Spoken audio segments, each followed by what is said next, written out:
بسم اللہ الرحمن الرحیم۔ السلام علیکم۔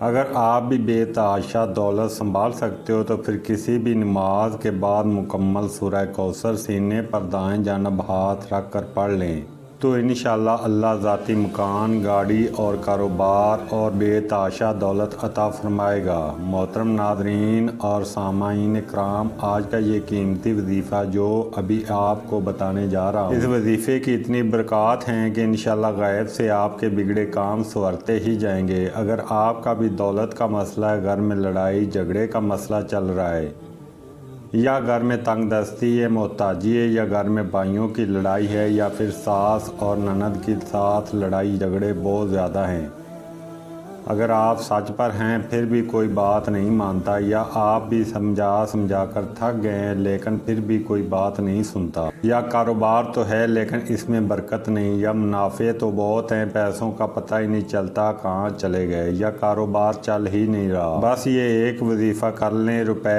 پیسوں پھر جو معجزات آپ کے سامنے ہوں گے آپ دیکھتے رہ جائیں گے۔ اور کافی تو لوگ ایسے بھی ہیں جو مختلف وظائف اور عمل کر کے تھک گئے ہیں لیکن پھر بھی ان کو کامیابیاں نہیں ملتی، یا ان کے راستے میں اس طرح کی رکاوٹیں ہیں، اس طرح کی بندش ہے، تو ان کے لیے بھی یہ خاص عمل ہے۔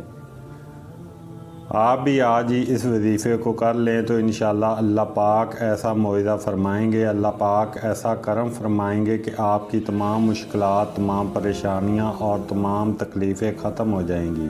آج کے دن یہ خاص وظیفہ کیجئے، اس آیت مبارکہ کو پڑھنے والے انسان کو اللہ پاک کے علاوہ کسی سے مانگنا نہیں پڑتا اور اسے غیب سے ہی مل جاتا ہے۔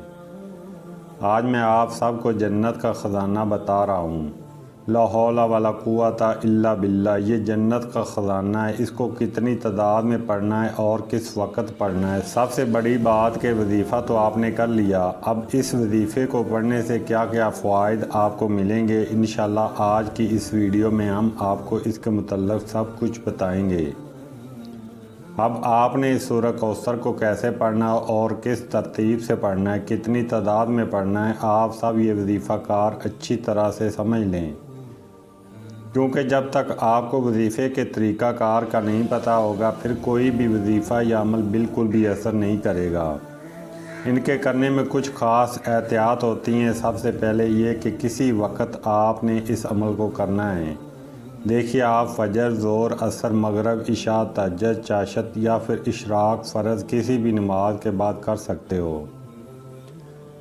اگر یہ بھی ٹائم نہیں تو آپ 2 رکعت نفل پڑھنے کے بعد بھی اس کو کر سکتے ہو، لیکن وہ 2 نفل صلاۃ الحاجات کے ہونے چاہیے، کیونکہ اس کے کرنے میں اگر کوئی پابندی نہیں ہے، بلکہ جب بھی آپ کو وقت ملتا ہے، آپ کو لگتا ہے کہ اس وقت اس وظیفے کو بآسانی کر لیں گے تو آپ اس وظیفے کو کر سکتے ہیں، اس میں کوئی پابندی نہیں ہے۔ کوئی بھی مرد کر سکتا ہے، کوئی بھی عورت کر سکتی ہے۔ اکثر کچھ مردوں کو مشکلات کا سامنا ہوتا ہے کیونکہ مرد اپنی بیوی بچوں کے لیے، اپنا گھر پالنے کے لیے باہر محنت مزدوری اور مشقت والا کام کرتے ہیں۔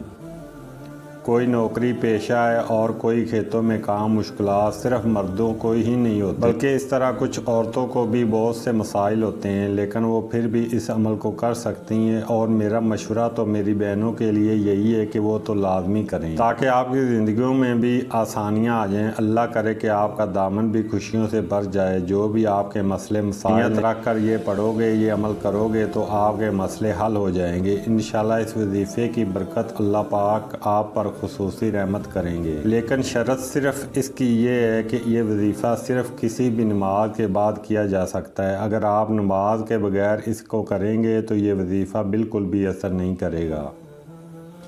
اب وقت کے قلت کو مد نظر رکھتے ہوئے وظیفے کی طرف چلتے ہیں۔ پہلے آپ نے اعوذ باللہ من الشیطان الرجیم بسم اللہ الرحمن الرحیم پڑھنا ہے۔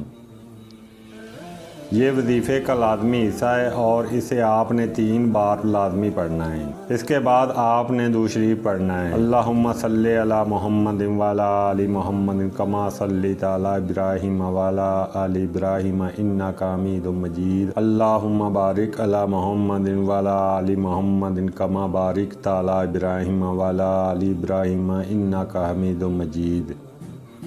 درود پاک آپ نے 11 بار پڑھنا، اور اگر کسی میرے بہن بھائی کے پاس وقت تھوڑا ہے تو اس کو یہ درود پاک پڑھنے میں مسئلہ آتا ہے تو وہ کوئی سا بھی درود پاک پڑھ سکتا ہے، بآسانی پڑھ سکتا ہے۔ یا آپ کے پاس وقت تھوڑا ہے تو آپ اتنا بھی کہہ سکتے ہیں صلی اللہ علیہ وآلہ وسلم۔ اس کے بعد آپ نے یہ سورہ کوثر مکمل پڑھنی ہے۔ بسم اللہ الرحمن الرحیم، انا اعطیناک الکوثر فصلی لربک وانحر ان شانئک ھو الابتر۔ قرآن پاک میں یہ سورہ کوثر کے نام سے ہے اور ہم سب مسلمان اسے سورہ کوثر کے نام سے بھی جانتے ہیں۔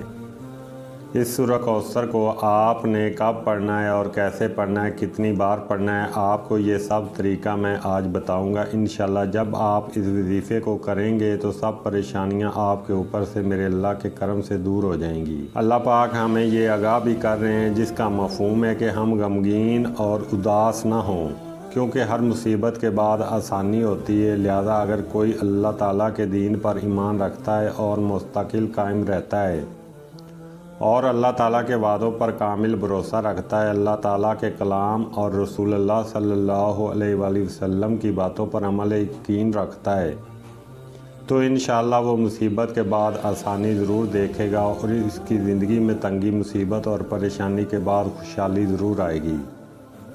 آپ نے صرف سورہ کوثر کو صرف 41 بار اپنے سینے پر دائیں جانب ہاتھ رکھ کر پڑھنا ہے۔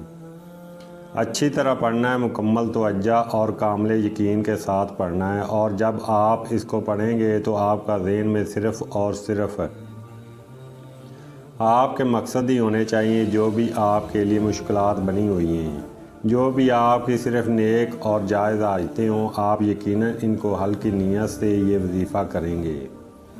اللہ پاک کے فضل و کرم سے آپ کی تمام مسائل دور ہو جائیں گے۔ اب آپ نے وہیں بیٹھے بیٹھے لا حول ولا قوت الا باللہ العلی العظیم، لا حول ولا قوت الا باللہ العلی العظیم صرف 11 مرتبہ پڑھنا ہے، پورے یقین کامل سے کہتا ہوں کہ انشاءاللہ آپ کی تمام مسائل دیکھتے ہی دیکھتے حل ہو جائیں گی۔ ایک حدیث پاک کا مفہوم ہے کہ حضرت عبداللہ بن مسعود رضی اللہ تعالیٰ عنہ فرماتے ہیں لا حول ولا قوت الا باللہ کو ایک مرتبہ میں نے رسول اللہ صلی اللہ علیہ وآلہ وسلم کے سامنے پڑھا تو آپ صلی اللہ علیہ وآلہ وسلم نے فرمایا کہ اس کا مطلب جانتے ہو؟ میں نے عرض کیا اللہ اور اس کے رسول صلی اللہ علیہ وآلہ وسلم ہی خوب جانتے ہیں۔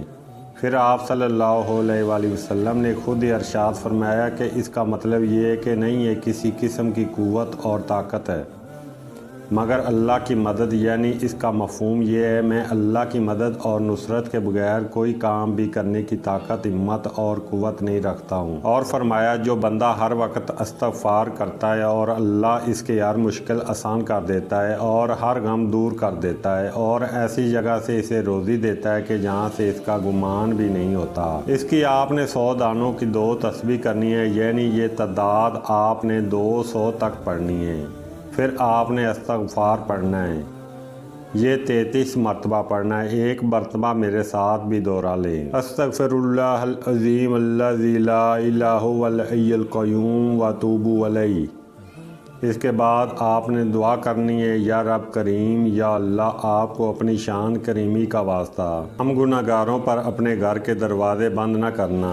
ہم سیاہکار ہیں، گناہ گار ہیں، لیکن پھر بھی تیرے ہی بندے ہیں۔ پروردگار تیرے سوا ہمارے کوئی سہارا نہیں ہے۔ یا ذوالجلال والاکرام، ہم تو اس سے ہی اپنے ہر گناہ کی معافی مانگتے ہیں، ان گناہوں کی معافی مانگتے ہیں جو ہم سے جانے یا انجانے میں ہوئے، اور ان گناہوں کو بھی معافی مانگتے ہیں جو تنہائی میں ہوئے یا پھر محفل میں ہوئے، ہم سے نادانی میں سرزد ہوئے یا ہم نے جان بوجھ کر کیے۔ اے اللہ اپنی شان کریمی کے صدقے، اپنے کعبہ کی عظمت کے صدقے ہمیں معاف کر دے، ہمارے تمام صغیرہ و کبیرہ گناہ معاف فرما دے۔ تمام دوستوں سے گزارش ہے کہ اللہ سے سچے دل سے معافی مانگے۔ اللہ تعالیٰ ہمارے اس وظیفے میں کہی گئی کمی کوتاہی کو معاف فرمائے اور ہمارا یہ نذرانہ اپنی بارگاہ میں قبول و منظور فرمائے۔ آمین ثم آمین۔ جزاک اللہ۔